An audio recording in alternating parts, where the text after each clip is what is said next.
Você acha que está fazendo tudo certo na sua pele e não vê resultado?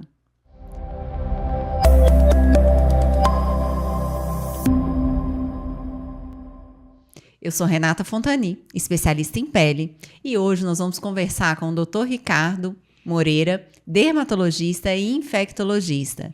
Então, Ricardo, a gente faz tudo, usa o creme certo, faz os procedimentos e a sensação é que não está vendo resultado. O porquê disso? Renata, isso é uma queixa que frequentemente a gente vê e recebe no consultório. Às vezes as pessoas falam comigo, olha, eu uso protetor solar já há muitos anos, eu passo, por exemplo, um hidratante na pele, eu faço alguns procedimentos estéticos, às vezes eu faço um botox, eu faço, às vezes, algum tratamento, e eu queria estar melhor, né, assim, do que eu tô. Por que isso está acontecendo, né? O que acontece? Por que está assim, né? E é sempre importante para a pessoa lembrar, Renata, que o nosso organismo, ele é um organismo complexo.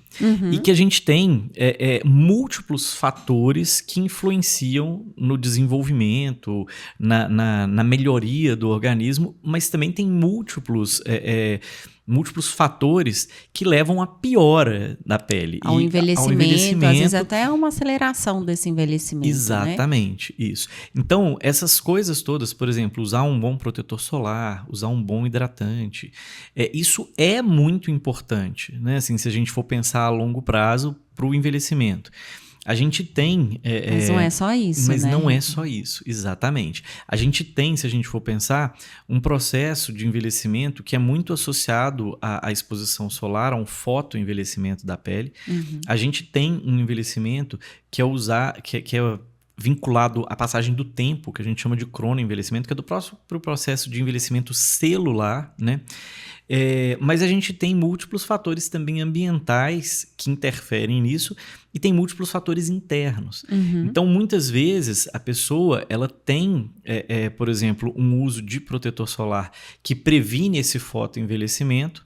Ela tem, às vezes, o uso de algum hidratante, de alguma coisa que auxilia, mas ela tem que prestar atenção também em outras coisas. Por exemplo, eu tenho um estilo de vida que é muito inflamatório, muito oxidativo. Eu consumo muitos produtos, por exemplo, industrializados.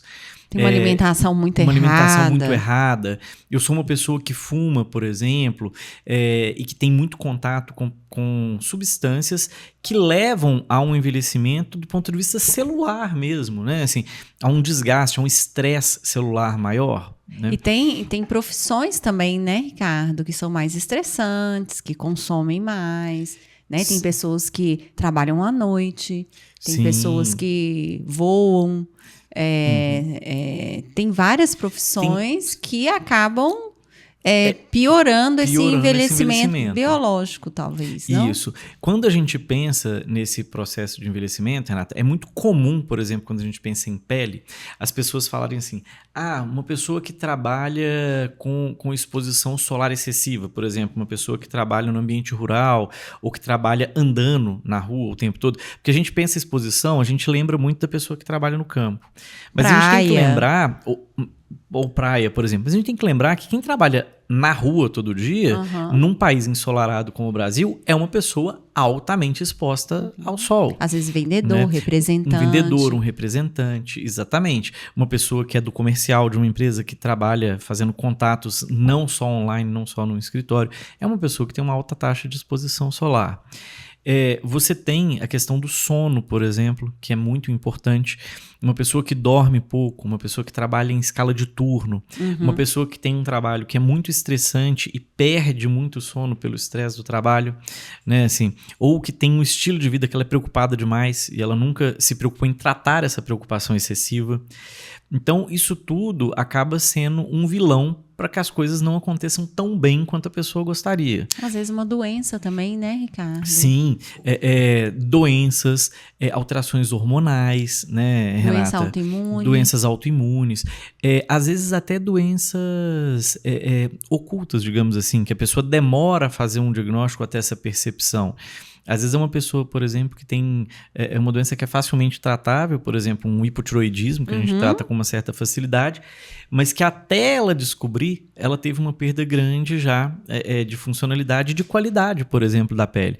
E é muito comum, às vezes, por exemplo, hipotiroidismo, que é uma doença muito lentamente progressiva na maior parte dos casos, é muito frequente o paciente falar com a gente assim: nossa, eu não sinto nada, é só o exame que veio alterado. Mas aí você começa a tratar. Aí na hora que você começa a tratar, a pessoa virou pra você uns 3 meses depois, ela: não, melhorei pra caramba, tô muito melhor do que eu tava antes. Como assim, se você não sentia nada? E tem alteração na pele? Pode ter alteração de pele. Você pode ter ressecamento da pele, você pode ter perda do viço mesmo da pele, ficar uma pele mais ressecada, mais envelhecida. Então, assim, às vezes a pessoa pode ter queda de cabelo.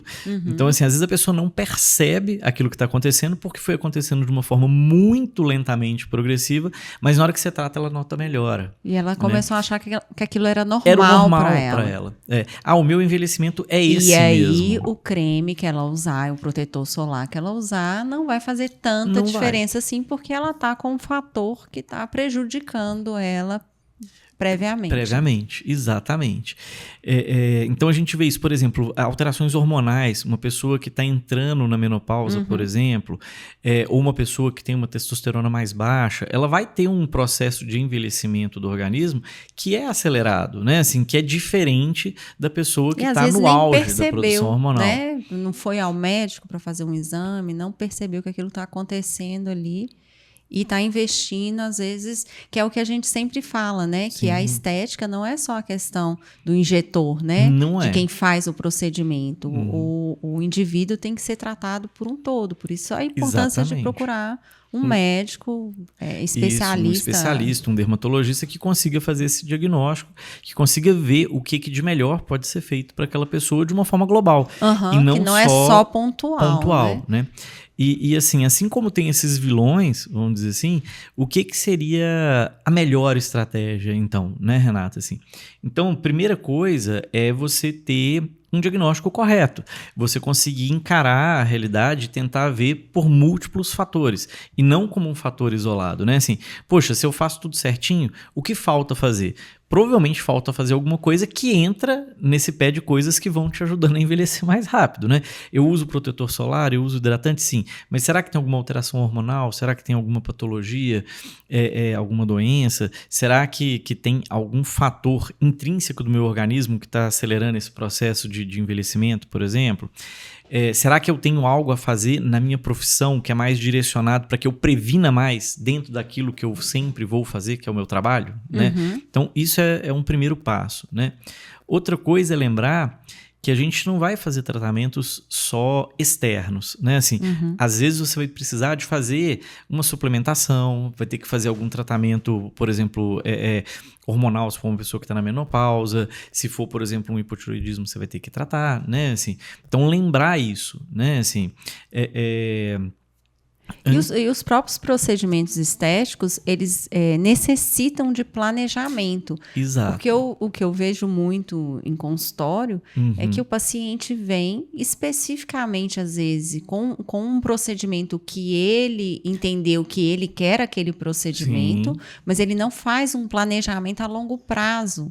Exatamente. Do procedimento. E muitas vezes ele faz um procedimento que não é, talvez, o mais indicado, o melhor no caso dele. Talvez no caso do amigo, sim, mas daquele paciente, não.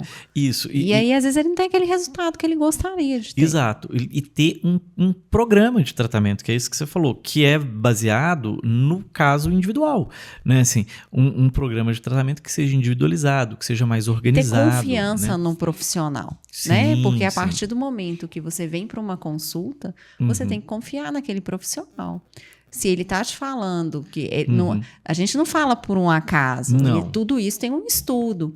E a gente costuma, como vê muita gente, né, durante anos, a gente tem meio que um olho clínico, né? Que às vezes o paciente não tem esse olho tão treinado para isso. E muitas vezes ele acha que vai resolver o problema dele com um procedimento que Uhum. E isso, Renata... Aliás, é por isso que ele contrata a gente. Né? Exatamente. Exatamente.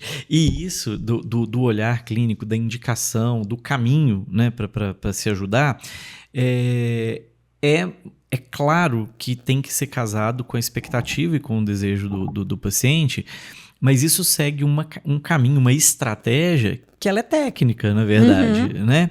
É igual eu vejo assim, por exemplo, eu já vi muito isso na vida, nem da estética, mas no dia a dia médico.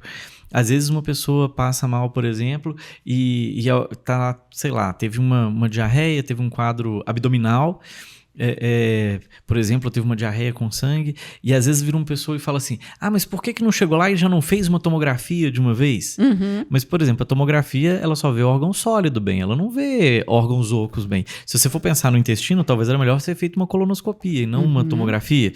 Então, assim, a visão leiga nem sempre corresponde exatamente à visão técnica médica, né? Assim, ou mesmo a visão técnica estética, né? Então, muitas vezes a pessoa chega pra gente e fala, eu queria fazer um botox, mas o que te incomoda? O que te incomoda não é o botox que resolve. O que te incomoda, às vezes, vai ser um bioestimulador, às vezes vai ser um outro procedimento. É bom deixar o controle do avião pro piloto. Sim. Não pro passageiro. O passageiro tem uma ideia que o avião vai levantar, que o trem de pouso é para descer, mas ele não sabe pilotar. E ele sabe de onde ele tá saindo e para onde ele quer chegar. Mas quem leva ele é o piloto. Né? Isso é verdade, é fato. Né? E muitas vezes a pessoa já vem com um procedimento na mente e às vezes é aquilo mesmo, né? Sim. Mas ter a humildade, às vezes, de deixar o outro conduzir. Ajudá-lo também, né? Hoje tem muito acesso à internet, então os pacientes acertam muito, né, Renata? Sim, assim, as pessoas pesquisam ali e acham muitas coisas muito interessantes, inclusive, né? Sim. Mas às vezes para algumas queixas pontuais ou para algumas coisas pontuais você tem estratégias que são muito melhores. Quantas vezes nós dois mesmo, eu penso numa coisa, você pensa em outra e realmente não tinha pensado nisso, talvez por esse caminho seja muito mais interessante do que o outro caminho. Isso. E isso talvez seja o erro na hora de eu acho que não estou vendo o resultado. Sim. Né? E às vezes, será que estou indo no caminho errado? Isso. E às vezes outra coisa que a gente vê também dessa questão é um alinhamento de expectativa, né? No sentido assim, por exemplo, a pessoa faz, por exemplo, um bioestimulador, que é um procedimento que tem um tempo para ter ação que é grande, mas ela não tem paciência para esperar esse tempo. Isso eu já vi várias vezes, né, acontecer. Às vezes a pessoa chega no consultório e me fala assim, eu fiz um bioestimulador há 6 meses atrás, eu achei que não valeu nada, mas eu fiz um peeling semana passada que foi ótimo, entendeu? E às vezes não é o peeling que foi ótimo, é o bioestimulador que chegou no ápice da produção, né? Assim, do colágeno, por exemplo, e do bioestímulo. Ou então, às vezes, você tá um belo dia, você olha engraçado, mesmo sem fazer procedimento nenhum, eu melhorei. Mas não lembra que 6 meses atrás você fez um procedimento que você está começando a ver resultado posteriormente. A gente esquece mesmo, né? Entra na loucura do dia a dia.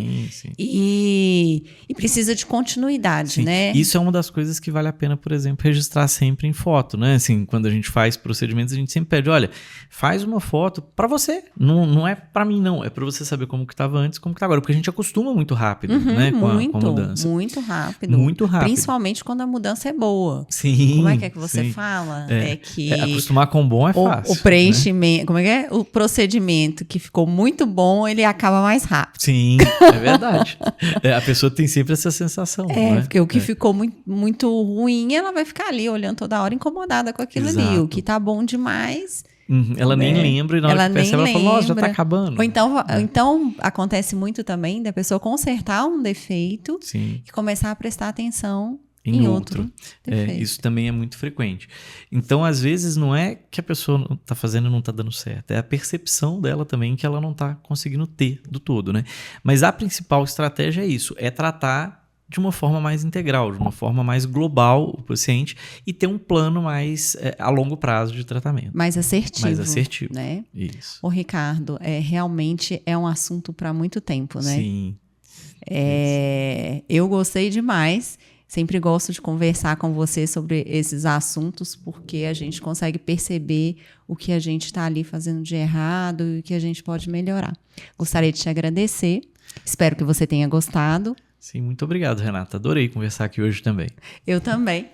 Espero que vocês também tenham gostado e a gente se encontra no próximo podcast.